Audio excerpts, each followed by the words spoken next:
Hello everyone. हाँ जी, हमारी unit continue चल रही थी chemical bonding.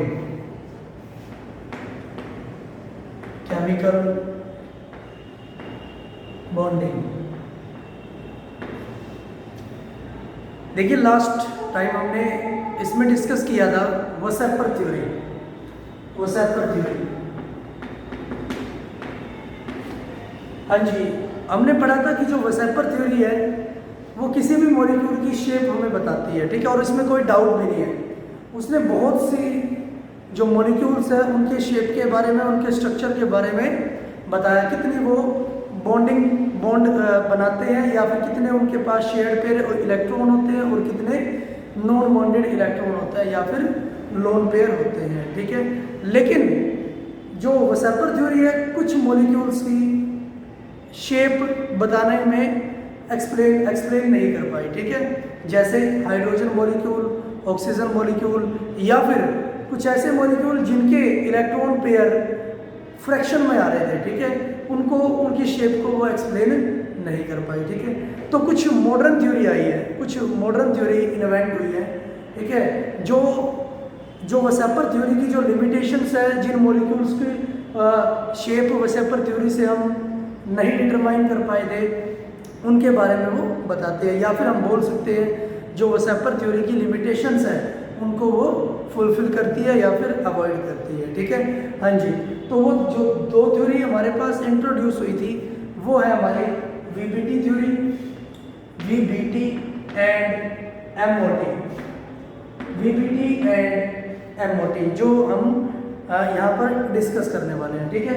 VBT means valence bond theory, valence bond theory, valence bond theory. और MOT means molecular orbital theory, molecular orbital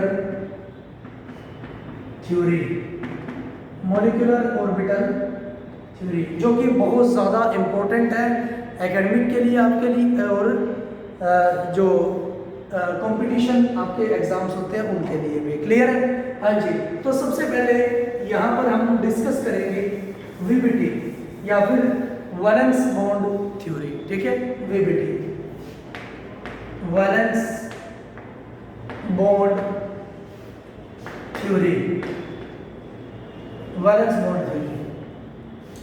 हाँ जी, valence bond theory है, ये 1927 में हमारे पास इंट्रोड्यूस हुई थी। 1927 जो कि इंट्रोड्यूस की थी या इन्वेंट की थी हिटलर एंड लंडन ने, साइंटिस्ट हुए हमारे पास, हिटलर एंड लंडन ने इंट्रोड्यूस की थी। और उसके बाद पोलिंग ने और उसकी टीम ने, या पोलिंग एंड अदर्स हम लिख सकते हैं, उसने इसको मॉडिफाई किया था, ठीक है। And polling and others, polling या फिर बोल सकते हैं उसकी टीम ने इसको मॉडिफाई बाद में किया था, ठीक है। हाँ जी, वैलेंस बॉन्ड थ्योरी होती क्या है? वैलेंस बॉन्ड थ्योरी सबसे पहले तो हम एग्जांपल लेके इसको करते हैं, ठीक है, एग्जांपल से समझते हैं, ठीक है। जैसे हमारे पास हाइड्रोजन मॉलिक्यूल है, H2 मॉलिक्यूल है हमारे पास, तो वीबीटी क्या बोलता है? हाइड्रोजन मॉलिक्यूल है, अगर मैं दो हाइड्रोजन एटम को देखता हूँ, या फिर अगर मैं दो हाइड्रोजन एटम एक दूसरे से बहुत ज़्यादा दूर है, ठीक है, बहुत ज़्यादा दूर है, तो मैं बोल सकता हूँ उनके बीच ना तो कोई अट्रैक्शन फोर्स होगी और ना ही उनके बीच कोई रिपल्शन फोर्स होगी, ठीक है। There is no attraction force and no repulsion force when the hydrogen atom, when the two hydrogen atom are far apart to each other, ठीक है, अगर दोनों हाइड्रोजन एटम एक दूसरे से बहुत दूर है, ठीक है। लेकिन जब वो क्लोज आते हैं, when they comes close to each other, then there exists attraction force as well as repulsion force। जब वो पास में आते हैं तो उनके बीच अट्रैक्शन फोर्स भी एग्जिस्ट करती है और रिपल्शन फोर्स भी एग्जिस्ट करती है, ठीक है। हाँ जी, उसी को हम यहाँ पर एक्सप्लेन करेंगे। जैसे मेरे पास दो हाइड्रोजन एटम है, ठीक है, दो हाइड्रोजन एटम है, हाइड्रोजन एटम नंबर 1 या फिर ए मैं बोल सकता हूँ, ठीक है। एक हाइड्रोजन की न्यूक्लियाई मैंने ये मान लिए। दूसरे हाइड्रोजन के न्यूक्लियाई मैंने मान लिए हैं बी। क्लियर है? Nuclei means positive charge nucleus. Clear है?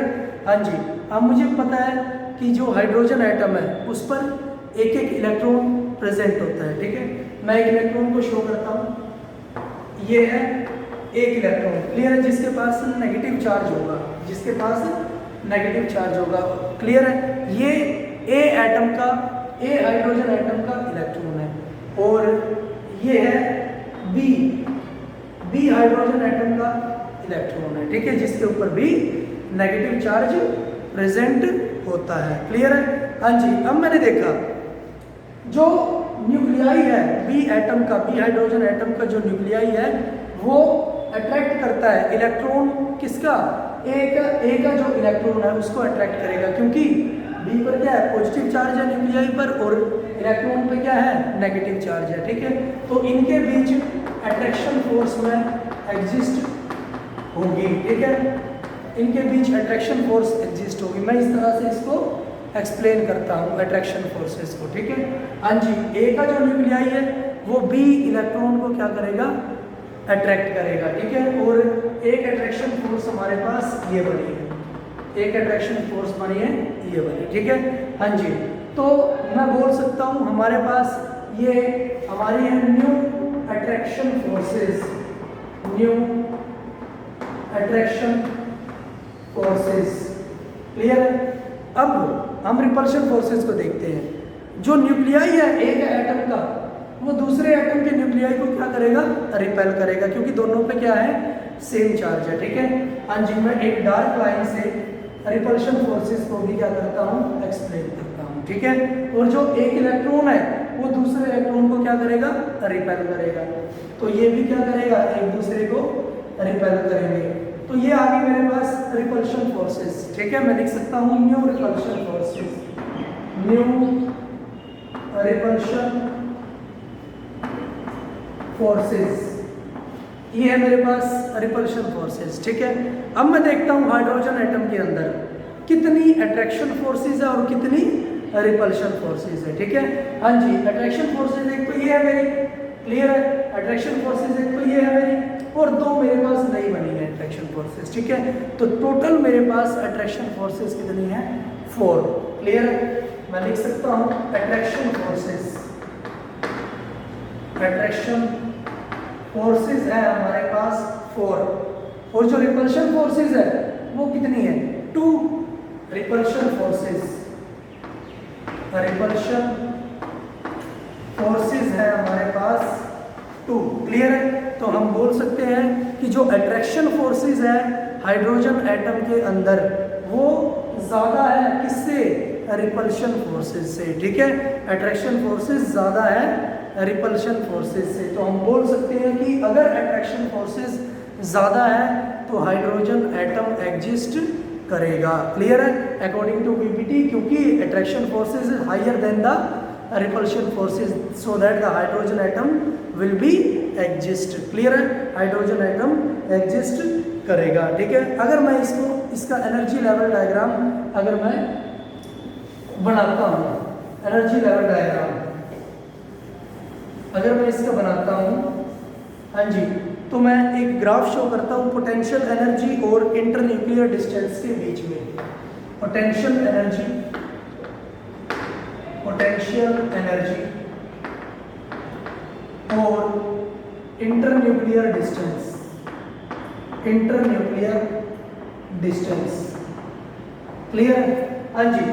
मुझे पता है जब भी दो हाइड्रोजन एटम एक दूसरे से दूर है, जब हाइड्रोजन एटम एक दूसरे से दूर है तो इसका मतलब उनके बीच कोई भी अट्रैक्शन फोर्स नहीं है, कोई भी रिपल्शन फोर्स नहीं है। ठीक है, लेकिन जब वो पास में आते हैं, ठीक है, एक दूसरे के पास आते हैं तो वो एक दूसरे को क्या करते हैं, अट्रैक्ट करते हैं। और अगर वो एक दूसरे को अट्रैक्ट करते हैं तो उनकी एनर्जी क्या होती है, डिक्रीज होती चली जाती है। ठीक है, जब मीन्स मैं बोल सकता हूँ जब हाइड्रोजन एटम की डिस्टेंस घटती है या एक दूसरे के वो पास आते हैं तो उसकी एनर्जी क्या होगी, डिक्रीज होती चली जाएगी। ठीक है, एनर्जी डिक्रीज हो रही है, एनर्जी डिक्रीज हो रही है। लेकिन एक स्टेज ऐसी आएगी, ठीक है, जहाँ पर अट्रैक्शन फोर्सेस, ठीक है, वो इतनी पास आ जाएंगे, अट्रैक्शन फोर्सेस और रिपल्शन फोर्सेस बैलेंस हो जाएगी, ठीक है।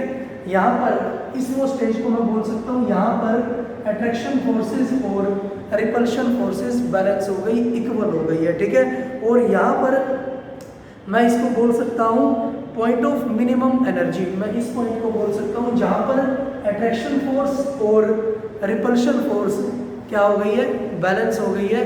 तो यहाँ पर इसकी एनर्जी मिनिमम हो गई, ठीक है।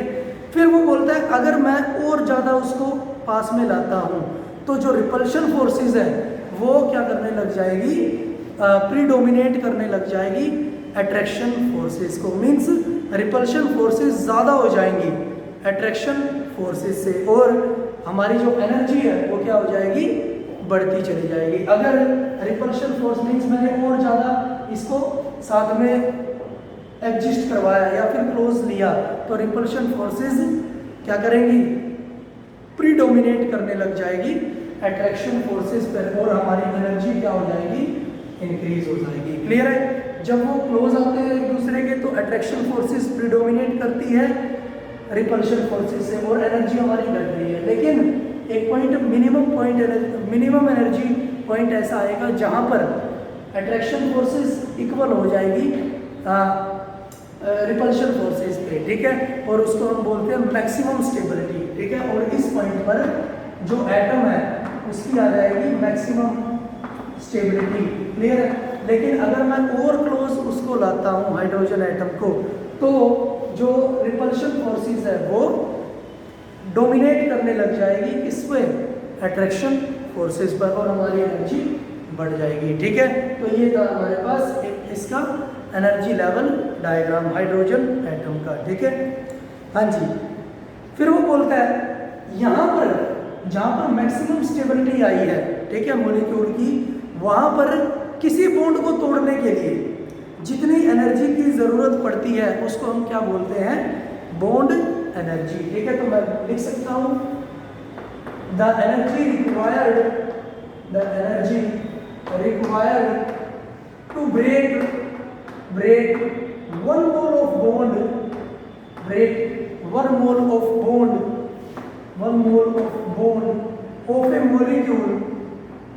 of a molecule is called bond energy। उसको हम क्या बोलेंगे, बॉन्ड एनर्जी बोलेंगे, ठीक है। क्लियर है कि जितनी एनर्जी हमें रिक्वायरमेंट होती है एक मोल बॉन्ड को तोड़ने के लिए किसी भी मॉलिक्यूल की, तो उसको हम क्या बोलते हैं, बॉन्ड एनर्जी बोलेंगे, ठीक है। हाँ जी। नेक्स्ट हम करते हैं non stability of helium atom, इसी में एग्जांपल करेंगे। पहले तो हमने किया स्टेबिलिटी या एग्जिस्टेंस ऑफ हाइड्रोजन एटम, अब हम करेंगे non existence of helium atom, ठीक है। हीलियम एटम क्यों एग्जिस्ट नहीं करता, इसको प्रूव करो according to VBT, valence bond theory के अकॉर्डिंग, क्लियर है।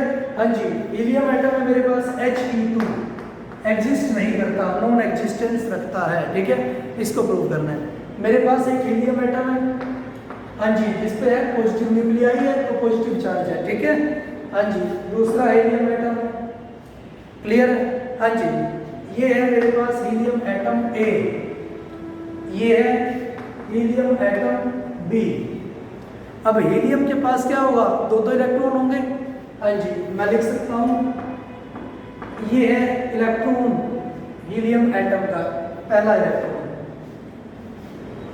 ये है दूसरा इलेक्ट्रॉन E-A, ठीक है। A एटम है जो हीलियम एटम है उसका दूसरा electron. Next helium atom B, ये है B इलेक्ट्रॉन हीलियम एटम, ये है B electron helium atom, clear. अब मैं देखता हूँ अट्रैक्शन फोर्सेस और रिपल्शन फोर्सेस, ठीक है। इसमें कितनी अट्रैक्शन फोर्सेस हैं और कितनी रिपल्शन फोर्सेस हैं, ठीक है। हाँ जी। अट्रैक्शन फोर्सेस हम देखते हैं, ए इलेक्ट्रॉन अट्रैक्ट करेगा बी को, अट्रैक्ट कर रहा है, हाँ जी। ये भी अट्रैक्ट कर रहा है, क्लियर। हाँ जी। इसकी न्यूक्लियर अट्रैक्ट कर रही है, इसको अट्रैक्ट कर रही है, क्लियर। ये हमारे पास अट्रैक्शन फोर्सेस है। हाँ जी, रिपल्शन फोर्सेस या न्यू अट्रैक्शन फोर्सेस हम बोल सकते हैं। रिपल्शन फोर्सेस, ये एक दूसरे को रिपेल कर रहे हैं, ये एक दूसरे को रिपेल कर रहे हैं। हाँ जी, जो न्यूक्लियाई है एक दूसरे को रिपेल कर रहे हैं। हाँ जी, जो इलेक्ट्रॉन है, एक ही एटम के जो दो इलेक्ट्रॉन है वो भी एक दूसरे को क्या कर रहे हैं, रिपेल कर रहे हैं, एक दूसरे को रिपेल कर रहे हैं। क्लियर? हाँ जी, ये भी एक दूसरे को रिपेल कर रहे हैं। ठीक है, तो जो अट्रैक्टिव फोर्सेस है हमारे पास, अट्रैक्टिव न्यू अट्रैक्टिव फोर्सेस है हमारे पास, वो बनी है 1 2 3 4 हमारे पास अट्रैक्टिव फोर्सेस बनी है। रिपल्शन फोर्सेस हम देखते हैं 1 2 3 4 5। क्लियर है? तो हमारे पास जो अट्रैक्टिव फोर्सेस है या न्यू अट्रैक्टिव फोर्सेस है, न्यू अट्रैक्टिव फोर्सेस है वो बनी है 4। क्लियर है? हाँ जी, और न्यू रिपल्सिव फोर्सेस है, रिपल्सिव फोर्सेस है वो बनी है 5। क्लियर है? या फिर हम बोल सकते हैं कि जो रिपल्शन फोर्सेस है वो ज़्यादा है अट्रैक्शन फोर्सेस से। ठीक है, तो मॉलिक्यूल के अंदर रिपल्शन ज़्यादा है, मीन्स वो एक दूसरे से दूर ज़्यादा भागेंगे, पास में कम आएंगे। क्लियर है? क्योंकि रिपल्शन फोर्सेस ज़्यादा है अट्रैक्शन फोर्सेस से। ठीक है, तो इसीलिए जो हीलियम मॉलिक्यूल है वो एग्जिस्ट नहीं करता अकॉर्डिंग टू वीबीटी। क्लियर है? ठीक है, हीलियम मॉलिक्यूल की नॉन एग्जिस्टेंस या फिर नॉन स्टेबिलिटी को ये शो करेगा। क्लियर? तो वीबीटी में हम आज इतना ही करेंगे। Thank you for cooperation.